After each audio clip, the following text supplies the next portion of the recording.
आज पुनः अगले वीडियो के लिए सभी को नमस्कार। आज हम वर्ण विचार भाग 2 के बारे में अध्ययन करेंगे, जो कि बहुत ही महत्वपूर्ण पार्ट है। व्यंजन स्वर अपन ने पिछले वीडियो में पढ़े थे। व्यंजन की परिभाषा पर हम जाते हैं, तो परिभाषा स्वर और व्यंजन में क्या डिफरेंस है। पहले हम थोड़ा वापस स्वर वाली बात में आ जाते हैं। स्वर जो बिना किसी सहायता से उच्चारित होते हैं वो स्वर कहलाते हैं, और व्यंजन में यही अंतर है, जो बिना किसी की सहायता से बोले न जा सके उन्हें हम व्यंजन कहते हैं। यानी इनको बोलने में या उच्चारण करने में स्वरों की सहायता लेनी पड़ेगी, तभी वो बोले जाएंगे। एक बात और ये ध्यान रखनी है, स्वर लिखने में तो बिना स्वरों की सहायता से लिखे जा सकते हैं, लेकिन बोलने में या इनके उच्चारण में अपने को स्वरों की सहायता लेनी ही पड़ती है, वरना ये सिंगल वर्ण जो व्यंजन वर्ण है वो कभी उच्चारित नहीं हो सकता है।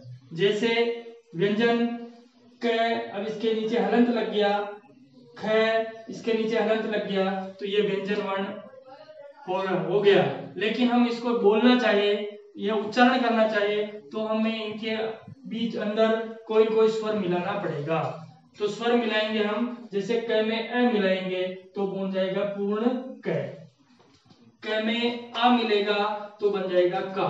उसी प्रकार जैसे हलंत ख में मिलेगा अ तो बन जाएगा ख।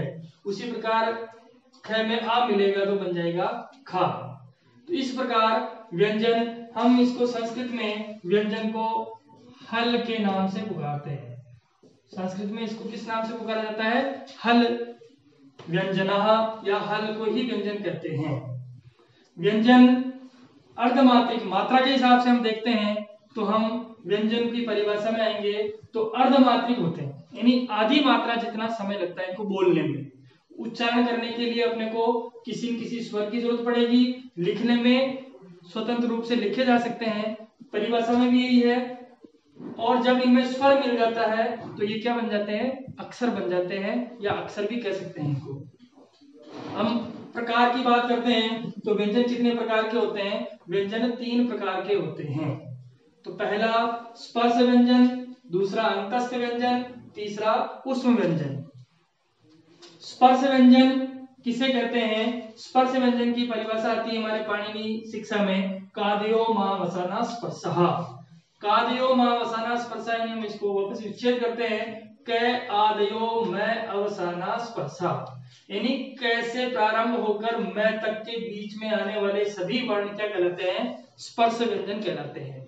हम इनको वर्गीय व्यंजन भी कहते हैं, क्योंकि ये पांचों ही वर्गों में ही आते हैं। जैसे पहला है क वर्ग। क वर्ग का मतलब क ख ग घ ng। च वर्ग में च छ ज ज य। ट वर्ग में ट ठ ड ढ ण। त वर्ग में त थ द ध न। और प वर्ग में प फ ब भ और म। इस प्रकार कुल कितने हो जाते हैं? 25 स्पर्श व्यंजन हो जाते हैं, जिसको हम संस्कृत में बोलते हैं पंचविंशति। वर्गीय व्यंजन किसे कहते हैं? वर्गीय व्यंजन भी स्पर्श व्यंजन को ही कहते हैं, क्योंकि पांचों ही वर्गों के अंतर्गत आने वाले सभी व्यंजन कैसे लेकर मैं तक के सभी व्यंजन क्या कहलाते हैं? स्पर्श व्यंजन कहलाते हैं। अब इन्हें स्पर्श क्यों कहा जाता है इसके बारे में भी है।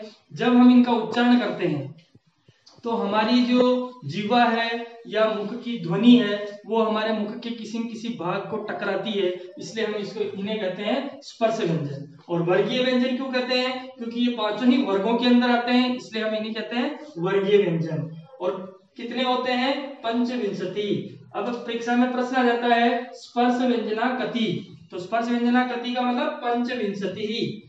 और स्पर्श व्यंजन का सूत्र क्या है? कादयो मावसाना स्पर्शा। रिक्त स्थान में भी पूछा जा सकता है और पूरा सूत्र भी पूछा जा सकता है। स्पर्श व्यंजना नाम सूत्राणि सूत्रम अस्ति। अब आता है अगला, दूसरा प्रकार है अंतस्थ व्यंजन। अंतस्थ व्यंजन क्यों कहते हैं इन्हें? क्योंकि जब भी इनका उच्चारण करते हैं तो हमारी स्वर तंत्रियों में कंपन होता है। कंपन का मतलब लहराती है हमारी स्वर तंत्रियां, और वायु थोड़ी रुककर, मुख की जो हवा है वो थोड़ी रुककर बाहर निकलती है, इसलिए हम इन्हें कहते हैं अंतस्थ व्यंजन। पाणिनि शिक्षा में आते हैं तो उसका सूत्र दिया है यणो अंतस्तथा। यानी यण प्रत्याहार के अंतर्गत आने वाले वर्ण अंतस्थ व्यंजन कहलाते हैं। और यण प्रत्याहार के अंतर्गत कौन कौन से वर्ण आते हैं? ये, व, र और ल। अब एक बात विशेष तौर से ध्यान रखनी है, क्योंकि पूर्व की परीक्षाओं में पूछा गया है, यण यानी अंतस्थ व्यंजनानाम क्रमः अस्ति, अंतस्थ व्यंजनों का सही क्रम क्या है? तो हम ध्यान रखते हैं, अपने को ध्यान रखना है, क्योंकि पाणिनि में जब माहेश्वर सूत्रों में ये क्रम है, ये, व, र, ल, यदि ये प्रश्न संस्कृत में पूछा जाता है तो अपने को यही क्रम ध्यान में रखना है, जबकि हमारी हिंदी वर्णमाला में जो क्रम होता है वो होता है य, र, ल, व। तो ये विशेष तौर से ध्यान रखने वाली बात है, ये प्रश्न पहले भी आया हुआ है। और दूसरी बात, हम इनको अंतस्थ क्यों कहते हैं? माहेश्वर सूत्रों के अंदर इनका जो स्थान है वो है, सबसे पहले माहेश्वर सूत्रों में आपको पता होना चाहिए कि स्वर आए हैं, उसके बाद व्यंजन आए, स्पर्श व्यंजन, और उसके बाद उष्म व्यंजन। तो ये माहेश्वर सूत्रों के अंतर्गत स्वर और स्पर्श व्यंजनों के बीच में आते हैं, इसलिए इनको अंतस्थ कहा है, यानी बीच में अंदर आने वाले जो वर्ण कहलाते हैं वो अंतस्थ व्यंजन कहलाते हैं। कितने होते हैं? 4, चत्वारः है। अंतस्थ व्यंजनानां कति? चत्वारः है। अंतस्थ व्यंजना कति? चत्वारः है। इनका क्रम पूछा जाता है तो ये, व, र और ल, ये विशेष तौर से ध्यान रखना है। इसमें बहुत सारी मिस्टेक होती है, क्योंकि हिंदी वर्णमाला में और संस्कृत में यहाँ भिन्नता आई हुई है। अब अपने को आगे आते हैं ऊष्म व्यंजन। ऊष्म व्यंजन किसे कहते हैं? पाणिनि शिक्षा में इसका सूत्र है सल उष्माणाम। सल उष्माणाम का मतलब सल प्रत्याहार के अंतर्गत आने वाले वर्ण क्या कहलाते हैं? ऊष्म व्यंजन कहलाते हैं। अब नाम से पता चल रहा है अपने को, और भी वो जब इनका उच्चारण करते हैं हम, तो वायु जो हमारी मुख की जो हवा है वो थोड़ी गर्म होकर के और फिर उसके बाद थोड़ी रगड़ के साथ बाहर निकलती है, इसलिए हम इन्हें कहते हैं ऊष्म व्यंजन। और पाणिनि शिक्षा के अनुसार इसका सूत्र है सल उष्माणाम। ये भी पूछा जा सकता है, ऊष्म व्यंजनम सूत्रम अस्ति सल उष्माणाम। सल प्रत्याहार के अंतर्गत आने वाले वर्ण क्या कहलाएंगे? ऊष्म व्यंजन कहलाएंगे। ऊष्म व्यंजन का क्रम भी ये अपने को ध्यान रखना है। तो पहले कौन सा से आता है? तालव्य से आता है, उसके बाद मूर्धन्य से आता है, उसके बाद दंत्य से आता है, और उसके बाद है आता है। तो ये क्रम आपको ध्यान रखना है। इसमें भी बहुत सारे मिस्टेक कर सकते हैं, जैसे पिछली बार ये क्रम आया तो इस बार ये भी आ सकता है, तो इसका क्रम भी ध्यान रखना है। यानी तालव्य से को पहले, मूर्धन्य से बाद में, और दंत्य से उसके बाद में, और उसके बाद है। तो ये भी कितने हो गए? 4, यानी चत्वारः है। ऊष्म व्यंजनम कति? ऊष्म व्यंजन चत्वारः है, ये भी ध्यान रखना। अंतस्थ व्यंजन कति? चत्वारः है। स्पर्श व्यंजनम कति? पंचविंशतिः, 25। वर्गीय व्यंजनम कति? पंचविंशतिः। इस प्रकार आपको किसी भी प्रकार से प्रश्न पूछा जाए तो अपने को ध्यान में रखना है।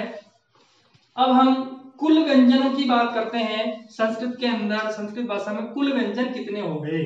कुल व्यंजन कितने हो गए तो हम यहाँ से निकाल सकते हैं। स्पर्श व्यंजन कितने हैं? 25। अंतस्थ व्यंजन कितने हैं? 4। ऊष्म व्यंजन कितने हैं? 4। हम इनका योग करेंगे तो आते हैं हमारे पास 33, और संस्कृत में उसको क्या कहते हैं? त्रयत्रिंशत्। यानी कुल व्यंजन पूछे जाते हैं परीक्षा में तो व्यंजन की संख्या कितनी आएगी? त्रयत्रिंशत्। स्पर्श व्यंजन पूछे जाते हैं पंचविंशति, अंतस्थ व्यंजन चत्वारः, ऊष्म व्यंजन चत्वारः। व्यंजनानाम संख्या कति? त्रयत्रिंशत् संस्कृत के अंदर। और यदि हम स्वर और व्यंजन को मिला देते हैं तो आपको पता होना चाहिए, हमने स्वर में पढ़ा अच स्वरा कति? 9। 9 कब है? 13 ऑप्शन है, 9 भी है तो भी 9 सही है।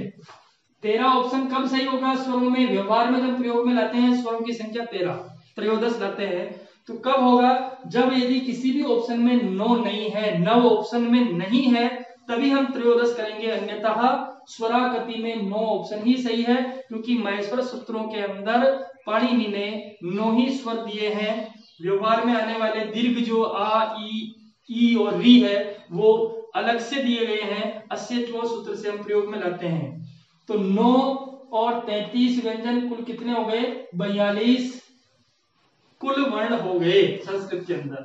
और यदि व्यवहार में लाने पर इन 4 को और सम्मिलित कर देते हैं तो कितने हो जाएंगे? 13 + 33 46। द्विचत्वारिंशत् और षट्चत्वारिंशत्। इस प्रकार अब ऑप्शन में यदि 42 भी है और 46 भी है तो भी अपने को कौन सा सही करना पड़ेगा? 42 वाला ऑप्शन सही करना पड़ेगा, क्योंकि स्वर नो ही माने गए हैं पाणिनि शिक्षा के अनुसार। और यदि 42 ऑप्शन में ही नहीं है, ये विशेष ध्यान रखना है, यदि किसी भी ऑप्शन में 42 नहीं है तो वर्णः कति प्रश्न आता है तो उसमें 46 वाला सही होगा। अन्यथा दोनों ऑप्शन है तो भी हमने को द्विचत्वारिंशत् ही सही करना है।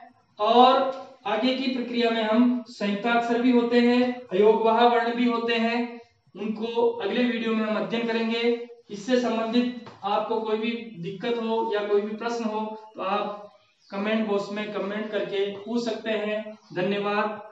वीडियो को लाइक करें, शेयर करें।